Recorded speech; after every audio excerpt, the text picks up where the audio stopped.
Hello, this is Summer, and today I'm going to be talking about ethical violations and board discipline. And I live in the state of Virginia, so the cases that I looked up were for in Virginia State. I looked at a lot of different cases, and I came up with a list of different violations that I found. Some ranged all the way from very simple and small to incomplete CEUs, and then went all the way to the extreme of, accepting acts of sexual services for payment. And there were a lot in between, including fraudulent or deceitful billing practices, failing to maintain appropriate boundaries, dual relationships, engaging in sexual relations, and breaches of confidentiality. So there were a lot of different violations that I found. The common theme that I saw, I think, was that most of these were obvious big violations. There were not very many oops, I didn't get enough CEUs kind of situations. There was very, very few. Most of these were big mistakes, big violations that were obvious. And all of the discipline ranged anywhere from suspension and probation to monetary penalty.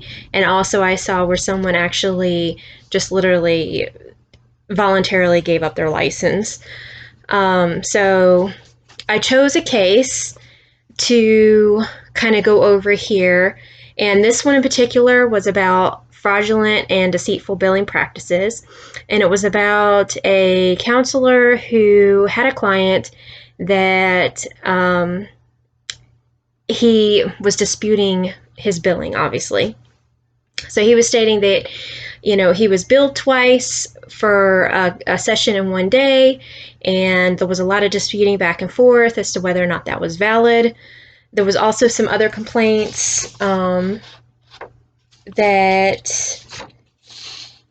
that he had terminated the client in the end, because when the client started disputing, the billing, then the counselor kind of just let the guy go and said, I'm not gonna have you here as a client anymore. And when the client showed up to make payment, actually in person, and try to get an appointment, the counselor actually called the police and had the man escorted out of the service, or out of his practice. So this is kind of a long story, but to make a long story short, they did find that the counselor was guilty of, for one, kind of some fishy charging going on there, where he was charging him bills that, could not be proven because there was no documentation. There was also no documentation of sessions. He actually had only ever kept record of 2 sessions out of the entire time that he had been seeing that man. And it says he maintained session records for a total of 2 sessions that took place out of 65 treatments. So out of 65, he only actually took record of 2.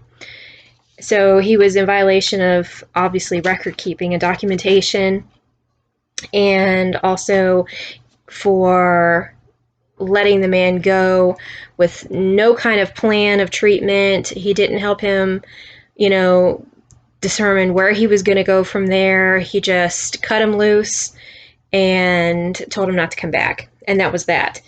So he was in violation of that. The codes that I found that went along with this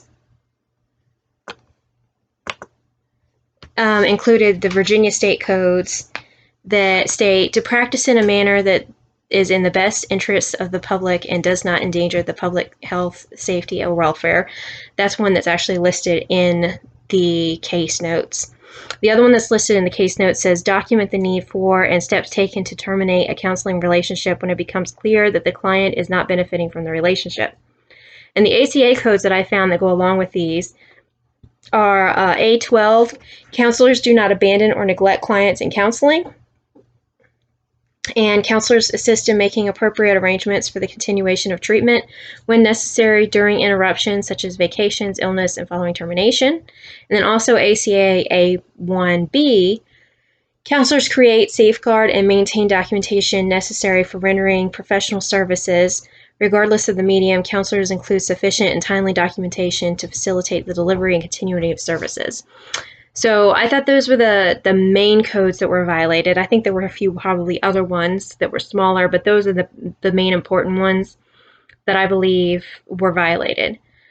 The question that this brings to mind for me, I think, one of the things that I noticed was that in all of the cases that I looked at, pretty much, well, actually, all of them in the end ended up being able to get their license back. And whether it be that they had to wait a year on suspension and then go back on probation, or whether they had to even the one who voluntarily gave up her license because she was like, this isn't worth it.